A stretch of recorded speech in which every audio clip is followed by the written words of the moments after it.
Assalomu alaykum hurmatli hamkorlar va biz YouTube tarmog'ida kuzatib boradigan hurmatli obunachilarimiz.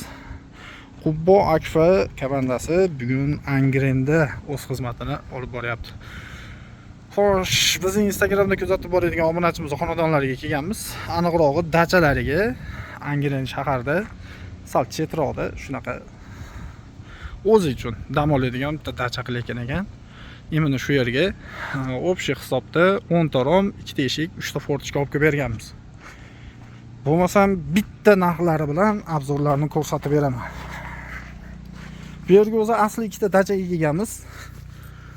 Xo'sh, hozircha bittasini tugatib bo'ldik. Keyingisi bular. 3 ta rom, bitta eshigimiz bor. Bu o'zimiz akamizning xonadoniga kelgan. 1.20 ga 1.50. Imini mana shu bir xil razmerda 9 ta rom bor. Ochilishlari двойное открывание служебный mexanizmli bo'lgan. Ko'rishingiz mumkin. Полный full наоборотda bitgan. Водосток, слив, воздух, maskitniy setka, служебный mexanizm, подогонник.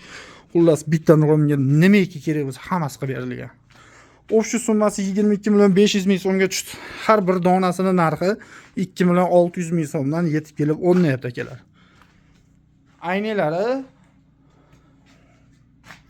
oqqa qora greyda bo'lgan.